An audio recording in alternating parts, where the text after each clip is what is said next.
আজকের দিনে দাঁড়িয়ে সবথেকে বড় গুরুত্বপূর্ণ যেটা বিষয় সেটা হলো এসআইআর। এসআইআরের নামে আমরা পশ্চিমবঙ্গে দেখছি বহু মানুষকে ভোটার তালিকা থেকে বাদ দেওয়া হচ্ছে, ভোটার করা হচ্ছে। ভোটার অধিকার সেটাকে ক্ষুণ্ণ করা হচ্ছে, ভোটার অধিকারটাকে কেড়ে নেওয়া হচ্ছে। তো এই ব্যাপারে আজকে আমরা কিছু গুরুত্বপূর্ণ কথা বলবো। আমরা দেখছি এখনো পর্যন্ত ৯১ লক্ষ মানুষ যেগুলো ভারতবর্ষে ভোটার ছিল, ভারতবর্ষের নাগরিক ছিল এতদিন ধরে, সেখানে দেখতে পেলাম আমরা ৯১ লক্ষ মানুষ এখন ভোটার হয়ে গেছে, মানে ভোট দিতে আর পারবে না। আসন্ন বিধানসভা ভোটে পশ্চিমবঙ্গে আর ভোট দিতে তারা পারবে না।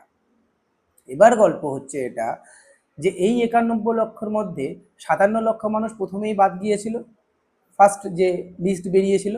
তারপরে বাকি যেগুলো ছিল সেগুলোকে আন্ডার অ্যাডজুডিকেশন করা হয়েছিল। আন্ডার অ্যাডজুডিকেশনের মধ্যে সুপ্রিম কোর্টের অর্ডারের উপর, রায়ের উপর ভিত্তি করে সেখানে বলা হচ্ছিল যে নির্বাচন কমিশন হয়তো কিছু এদিক ওদিক করতে পারে। সেক্ষেত্রে তারা সুপ্রিম কোর্ট নিজে তত্ত্বাবধানে কিছু জুডিশিয়াল অফিসারকে অ্যাপয়েন্ট করলো, এই কারণে যে ভ্যারিফিকেশনটা আন্ডার অ্যাডজুডিকেশনের যে প্রসেস, সেই প্রসেসটা জুডিশিয়াল অফিসার করবে সুপ্রিম কোর্টের অবজারভেশনে। সেক্ষেত্রে দেখা গেল জুডিশিয়াল অফিসাররা তাদের কাজ সুষ্ঠুভাবে সম্পন্ন করছে। এর ফলে যখন ফাইনাল লিস্ট তারা বের করলো, যে জুডিশিয়াল অফিসারের যে আন্ডার অ্যাডজুডিকেশনের সমস্ত প্রসেস কমপ্লিট হওয়ার পর দেখা গেল এর মধ্যেও বহু মানুষ ভোটার হয়ে গেছে, মানে আর ভোট দিতে পারবে না, এরকম অবস্থায় গেছে। তো সেক্ষেত্রে আমরা একটা মানে খুব বড় একটা জিনিস দেখতে পেলাম পশ্চিমবঙ্গের মধ্যে, যেটা হচ্ছে ফারাক্কা কনস্টিটিউয়েন্সির যে ক্যান্ডিডেট, কংগ্রেসের ক্যান্ডিডেট, তিনি মোহতাব শেখ সম্ভবত, তিনি সুপ্রিম কোর্টে মামলা করলেন যে তিনি এখানকার নাগরিক, এখানকার ভোটার, তার আন্ডার অ্যাডজুডিকেশনে যে জুডিশিয়াল অফিসারের যে রায় ছিল সেটা ভুল। সেক্ষেত্রে সুপ্রিম কোর্ট অর্ডার দিল ইনস্ট্যান্ট তাকে ট্রিব্যুনালের হিয়ারিং করার জন্য। তো আমাদের পশ্চিমবঙ্গের যে ট্রিব্যুনালের হিয়ারিং সেটা হয়েছিল জাস্টিস টি.এস. শিবগামন, অবসরপ্রাপ্ত বিচারপতি, তার বাসভবনে এই হিয়ারিংটা হয়েছিল, প্রথম হিয়ারিং। সেই হিয়ারিংয়ে দেখা গেল যে তিনি, তার বৈধ সব কাগজপত্র আছে, তা সত্ত্বেও জুডিশিয়াল অফিসাররা তাকে ভোটার করা হয়েছিল। পরবর্তীতে সুপ্রিম কোর্টের অর্ডারে সেটাকে বলা হলো যে না, সেই রাত ৮টার মধ্যে তাকে যেন ভোটার তালিকায় ইনক্লুড করা হয়, যেহেতু তিনি ক্যান্ডিডেট স্পেশাল সুপ্রিম কোর্টের অর্ডার থাকলো। তা এই ক্ষেত্রে আমরা দেখব সবাই তো আর সুপ্রিম কোর্টে যেতে পারে না, সবার কাছে তো অত সামর্থ্য নেই, টাকা নেই, বা সবাই ক্যান্ডিডেট হতে পারে না। ওর ক্যান্ডিডেট হয়েছিল সেই জন্যই সুপ্রিম কোর্টে গেছিল, বা এরকম অনেকজন আছে যারা সুপ্রিম কোর্টে যেতে পারবে, কিন্তু সব লোক তো পারবে না। তাহলে সেক্ষেত্রে তাদের কি, তাদের জন্যও সুপ্রিম কোর্ট ট্রিব্যুনালের ব্যবস্থা করেছে, ঠিক আছে। কিন্তু গল্পটা হচ্ছে আমাদের ভোট আর বেশি দিন নেই, সামনে ভোট, ট্রিব্যুনালের এখনো ঠিকঠাকভাবে গঠন কমপ্লিট হয়নি, অ্যাপ্লিকেশন চলছে। তো এক্ষেত্রে এই এত লক্ষ লক্ষ মানুষ যখন ট্রিব্যুনালে অ্যাপিল করবে, সেই অ্যাপিলের কমপ্লিট অর্ডারগুলো কি সবার চলে আসবে ভোটের আগের পর্যন্ত? যদি না আসে, আর ভোটের পরে, মানে ভোট ডিক্লেয়ার হয়ে গেছে মানে সেদিন ভোট হবে, এটা কনফার্ম। তাহলে ভোটের পরে যদি তারা দেখা গেল যে চলে আসলো তাদের নাম, তাহলে সেক্ষেত্রে তাদের কি, তাদের সঙ্গে কি অন্যায় করা হলো না? তাদের কি ভোটাধিকার, যে সাংবিধানিক অধিকার, সেটা কি ক্ষুণ্ণ করা হলো না? সেটা কি ভায়োলেট হলো না? তাহলে এর দায়টা কে নেবে? তাহলে নির্বাচন কমিশনকে এটা করা উচিত ছিল যে ভোটের আগে যে টাইমটা, এত মানে সংকীর্ণ টাইমের মধ্যে যে এরা ভোটের এসআইআর প্রক্রিয়াটাকে সম্পন্ন করতে চাইছে খুব তাড়াহুড়োর মধ্যে, এই জন্য সম্পন্ন করতে চাইছে যে পশ্চিমবঙ্গের কিছু মানুষকে কেটে, মানে বৈধ ভোটারকে বাদ দিয়ে নতুন করে ভোটার লিস্ট দিয়ে একটা কোনো উদ্দেশ্য প্রণীতভাবে কোনো রাজনৈতিক পার্টিকে ফায়দা করে দেওয়ার জন্য এটা করছিল, যেটা আমরা পরিষ্কার বুঝতে পারছি। এটা এ নিয়ে কোনো সন্দেহ নেই। এক্ষেত্রে প্রচুর মানুষ আন্দোলনও করেছে এর বিরুদ্ধে, নির্বাচন কমিশনের বিরুদ্ধে। নির্বাচন কমিশনের যে নোটিফিকেশন বারবার এসেছিল, যার প্রক্রিয়া সম্বন্ধে অনেকবার, বহুবার আন্দোলন হয়েছে, বহু জায়গায় আন্দোলন হয়েছে।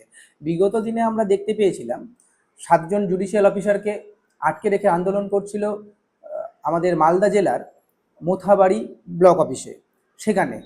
তো সেক্ষেত্রে আইনজীবী মোফাক্করুল ইসলামকে গ্রেপ্তার করা হয়েছিল এবং তার সঙ্গে আরও 40 বা 41 জনকে টোটাল গ্রেপ্তার করা হয়েছে। 12খানা টোটাল মামলা হয়েছে, তার মধ্যে মোফাক্করুলের নামে 3টে মামলা ছিল। খুব ভালো কথা। এই ক্ষেত্রে তার বিরুদ্ধে যা মামলা ছিল যে উস্কানিমূলক বক্তব্য দিয়েছিলেন, সেই জন্য তাকে গ্রেপ্তার করা হয়েছে। উস্কানিমূলক বক্তব্য এটা ছিল যে 7জন যে জুডিশিয়াল অফিসার, তার উস্কানিমূলক বক্তব্যের জন্য সেই জুডিশিয়াল অফিসারগুলোকে সেই জায়গায় আটকে রাখা হয়েছিল। তারা প্রাণ ভয়ে অনেক কষ্টে সেখান থেকে রেস্কিউ করা গেছে তাদের জুডিশিয়াল অফিসারগুলোকে। খুব ভালো, তারা এখন ঠিকঠাক আছে। তারপরে আমরা অনেক ভিডিও দেখলাম, অনেক কিছু দেখলাম, অনেক কিছু মহিলা বিচারপতি ছিল তাদের মধ্যে, তারাও সুপ্রিম হাইকোর্টের বিচারপতিকে ফোন করে অনেকভাবে কথা বলেছে। ঠিক আছে, যাই হোক, এখন ঠিকঠাক আছে। এবার গল্পটা হচ্ছে যে মোফাক্করুল যেই জায়গায় গিয়ে বক্তৃতা দিচ্ছিল গাড়ির ওপরে উঠে রাস্তার মধ্যে, তার মধ্যে 2-3টে আন্দোলন করা মানুষের অধিকার, সাংবিধানিক অধিকার, আন্দোলন করতেই পারে। গভর্নমেন্টের এগেনস্টে আন্দোলন করাটা স্বাভাবিক। গভর্নমেন্টের কোনো জিনিস বা ভারতবর্ষের কোনো কনস্টিটিউয়েন্ট বডি যেটা কখনো নাগরিকদের অধিকারকে ক্ষুণ্ণ করবে, এরকম কিছু যদি সিচুয়েশন ক্রিয়েট হয়, তাহলে তার এগেনস্টে সাধারণ মানুষ আন্দোলন করবে, এটা স্বাভাবিক। এটাই সুস্থ গণতন্ত্রের লক্ষণ। তাহলে এক্ষেত্রেও আন্দোলন হয়েছিল, খুব ভালো কথা। কিন্তু আমরা দেখেছি সেই আন্দোলনের মধ্যে মোফাক্করুল 2-3টে কিছু কথা, যেটা একটা অ্যাডমিনিস্ট্রেটিভ বডিকে কি করে অ্যাড্রেস করতে হয়, সেই জিনিসগুলো খুব বাজেভাবে বলেছিল, যেটা কখনো মেনে নেওয়া যায় না। ঠিক দ্বিতীয় কথা, আরেকটা জিনিস তিনি বলছিলেন যে আমাকে কাগজ দিয়ে যাও, তারপরে তোমরা এখান থেকে যাও, আমরা কাগজ না পেলে এখান থেকে আমরা উঠবো না। তো এই জিনিসটার মানেই হচ্ছে এটা, যে তোমরা যতক্ষণ থাকবে এখানে কাগজ দিতে হবে, কাগজ না দিয়ে তোমরা বেরোতে পারবে না। তার মানে ইনডাইরেক্টলি বা পরোক্ষভাবে এটা ধরে নেওয়াই যায় যে তার ইনফ্লুয়েন্সে, তার স্টেটমেন্টের উপর ভিত্তি করেই সেখানে তাকে আটকে রাখা হয়েছিল, সেই জুডিশিয়াল অফিসারদেরকে আটকে রাখা হয়েছিল। ভালো কথা, অ্যারেস্ট হয়ে গেছে এখন। বিচার এখন সম্ভবত এনআইএ তদন্তভার গ্রহণ করেছে সুপ্রিম কোর্টের অর্ডারের উপর ভিত্তি করে। সেই তদন্ত চলবে, আইনের পথে চলবে। কিন্তু এক্ষেত্রে একটা মানুষ যিনি কিছু উস্কানিমূলক বক্তব্যের জন্য ইনস্ট্যান্ট 24 ঘন্টার মধ্যে অ্যারেস্ট হলেন, এনআইএ তদন্তভার পেল, সেক্ষেত্রে আপনি অন্যদিকে চলে যাবেন, অন্য একটা গল্পে। সেখানে অসীম সরকার বলে একজন আছেন, যিনার এগেনস্টে বিভিন্ন থানায় 900টা এফআইআর হয়েছে, 900 এফআইআর হয়েছে। তিনি মুসলিম ধর্মের বিরুদ্ধে, মুসলিম ধর্মগ্রন্থের বিরুদ্ধে কিছু বাজে মন্তব্য করেছিলেন, উস্কানিমূলক বক্তব্য দিয়েছিলেন। সেক্ষেত্রে কিন্তু তিনি আজও পর্যন্ত অ্যারেস্ট হননি। তাহলে এক্ষেত্রে কি আইনটা কেমন একটা ব্যাপার হয়ে যাচ্ছে না, যে ইনার জন্য আইন আলাদা, ওনার জন্য আইন আলাদা? মানে আর্টিকেল 14-এর একটা ভায়োলেশনের পরিষ্কার ব্যাপার দেখা যায়। Equality before law, equal protection of the law আসছেই না, টোটালটাই অন্য জায়গায় চলে যাচ্ছে। সেক্ষেত্রে সুপ্রিম কোর্টের দেখা দরকার এই জিনিসগুলোকে, যে কোন জায়গায় কি হচ্ছে না হচ্ছে। কারণ আইনের উপর আস্থা সাধারণ মানুষের আজও পর্যন্ত আছে, আর থাকবেও। কিন্তু সুপ্রিম কোর্ট যেহেতু কনস্টিটিউশনের গার্জেন, সংবিধানের গার্জেন, তো সংবিধানের গার্জেন হওয়ার ক্ষেত্রে আমাদের বাড়িতে যদি 4টা ছেলে থাকে, বাড়ির একজন গার্জেন থাকে, তো 4টা ছেলের মধ্যে একটা ছেলে যদি শয়তানি করে বা বদমাশি করে, তাহলে সেক্ষেত্রে বাড়ির গার্জেন তাকে কিন্তু বকা দেয়, তাকে কিন্তু বলে। তারপরেও যদি সে ঠিক না হয়, তাহলে তাকে আটকে রাখে, যে না তুই কোথাও যাবি না, মারামারি করবি না, কোনো কিছু করবি না। তো সেক্ষেত্রে গার্জেনের কাজই হচ্ছে এটা, যে যেন কোনো ঝামেলা না ঘটে। যে একজনকে বললাম যে না ঠিক আছে তুই করবি না, আরেকজনকে বললাম না ঠিক আছে কোনো ব্যাপার না তুই কর, এইটা তো ঠিক না। তা গার্জেনের কাজ এটাই। তো আমার মনে হচ্ছে সুপ্রিম কোর্টের এটা দেখা দরকার, যে এরকম শুভেন্দু অধিকারী, আমাদের বিরোধী দলনেতা, তার অনেক অনেক অনেক উস্কানিমূলক বক্তব্য আছে, অনেক উস্কানিমূলক বক্তব্য আছে। তাহলে সেক্ষেত্রে প্রশাসন কি কিছুই দেখতে পাচ্ছে না? তাহলে আমরা কি বুঝে নেব? আমরা এটাই তো বুঝবো যে একজনের জন্য আইন আলাদা, আরেকজনের জন্য আইন আলাদা। আমি একজন আইনজীবী হিসাবে এই কথাটা বলতে বাধ্য হচ্ছি এই জন্যই, যে বহু জিনিস আমি দেখেছি, যে কেউ উস্কানিমূলক বক্তব্য দিচ্ছে, কোনো কিছু হচ্ছে না, আর কেউ বক্তব্য দিচ্ছে, তার হয়ে যাচ্ছে। তাহলে আইন তো সবার জন্য সমান। একটা লোক এ, ধরে নিন একজন লোক, তিনি একটা কোনো বক্তব্য দেওয়ার জন্য অ্যারেস্ট হয়ে যাচ্ছেন, বি একটা লোক সেই রকমই বক্তব্য দেওয়ার জন্য অ্যারেস্ট হচ্ছেন না। তাহলে সাধারণ মানুষ কি বুঝবে? আইনের উপর কি আস্থা, বিশ্বাস, সেই ভরসাটা থাকবে? থাকবে না। তাহলে সেক্ষেত্রে সুপ্রিম কোর্টের দেখা দরকার, অন্যান্য জুডিশিয়াল অফিসার বা জুডিশিয়ারির দেখা দরকার সেটা, যে আইনের উপর যেন সবার আস্থা থাকে, সবার ওপর যেন সেম ট্রিটমেন্ট হয়, equality before law, equal protection of the law, article 14-এর যেন ইমপ্লিমেন্টটা ঠিকঠাকভাবে হয়, সেটা দেখার কাজ বিচার ব্যবস্থার। কিছুদিন আগে আমরা নিউজ চ্যানেলে এটাও দেখেছি, যখন মোফাক্কুরুল ইসলাম অ্যারেস্ট হয়েছিল, আর বাংলা বলে একটা সংবাদ মাধ্যম, আমি নাম উল্লেখ করে বলছি, তিনি তো মানে সেই চ্যানেল ওনাকে টেরোরিস্ট পর্যন্ত ঘোষিত করে দিয়েছিল। এনাকে বলছিল জঙ্গি সংগঠনের সঙ্গে যুক্ত আছে, কোথার থেকে এলো, কি এলো, এই সেই হাবি জাবি। আরে বাবা, যা হয়েছে, ওনার এগেনস্টে মামলা হয়েছে, তদন্ত চলছে, সেটা তদন্ত এনআইএ করছে। তাহলে কি আর বাংলার এনআইএর উপর ভরসা নেই, নাকি আর বাংলা বলে দেবে এনআইএকে কি করতে হবে না করতে হবে? তো এই জিনিসগুলো অ্যাটলিস্ট একটা মিডিয়া হিসেবে, গণতন্ত্রের চতুর্থ স্তম্ভ আমরা বলি মিডিয়াকে, সে তাদের একটু সংযত থাকা দরকার, বিচার ব্যবস্থার উপর আস্থা রাখা দরকার তাদেরও, যেন বিচার প্রক্রিয়া হচ্ছে, ইনভেস্টিগেশন হচ্ছে, সেই ইনভেস্টিগেশনে দেখুক, আসুক, কি আসছে না আসছে তার উপর। এটা না যে ইনভেস্টিগেশন, একটা মানুষ যখন অ্যারেস্ট হয়ে গেল সঙ্গে সঙ্গেই সব কিছু বলা শুরু হয়ে গেলো, জাজমেন্ট, ফাইনাল জাজমেন্ট, ওর যা রেপুটেশন সব কিছু শেষ হয়ে গেল। এই মিডিয়া ট্রায়ালগুলো যেন এইভাবে না হয়, এটা খুব বাজে জিনিস, এটা সমাজের পক্ষে খুবই বাজে জিনিস, খুবই বাজে জিনিস। আর এই সব চ্যানেল তো মানে কিছু বলার দরকার নেই, মানে এত জঘন্যভাবে কাজ করে, মানে কিছুই বলার নেই।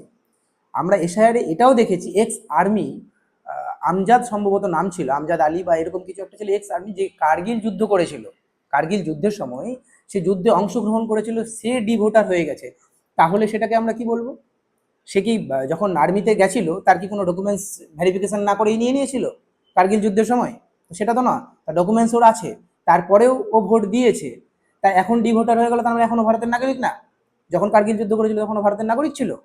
তো এই জিনিসগুলোকে দেখা দরকার। এই যে নির্বাচন কমিশন এত তাড়াহুড়ো করে ভোট কন্ডাক্ট করলো, তাড়াহুড়ো করে এসআইআর কন্ডাক্ট করে টোরে তাড়াহুড়ো করে যত তাড়াতাড়ি পারুক কিছু ভোটার বাদ দিয়ে একটা নির্দিষ্ট রাজনৈতিক দলকে যে সুবিধা করে দেওয়ার যে উদ্দেশ্য, সেই জিনিসটাকে আমাদের বিচার ব্যবস্থাকে দেখে বুঝে সেটাকে অর্ডার দেওয়া দরকার। আর একটা জিনিস আমি বারবার বলছি, যেই সব ডি ভোটার আছে এখনো পর্যন্ত, যারা ট্রিব্যুনালে অ্যাপিল করেছে, এখনো তাদের হিয়ারিং হয়নি, হিয়ারিং হবে সম্ভবত সামনের দিনে, তো তারা যেন কমপ্লিট এসআইআর হিয়ারিং, ট্রিব্যুনালের হিয়ারিংটা কমপ্লিট হওয়ার পর, ভোটার লিস্ট ফাইনাল বেরোনোর পর, তারপর যেন ভোটটা হয়। এটা আমার আমার আমার থিঙ্কিং। কেননা এরকম যেন না হয় যে এসআইআর ট্রিব্যুনালের অর্ডার কমপ্লিট হলোই না, ভোট হয়ে গেল, তারপরে অর্ডার আসলো যে হ্যাঁ তিনি ভোটার। তাহলে সেক্ষেত্রে কিন্তু তার অধিকারটাকে কোনোভাবে ক্ষুণ্ণ করা হচ্ছে, কোনোভাবে কেড়ে নেওয়া হচ্ছে। তো এই জিনিসটাকে ঠিক করা দরকার।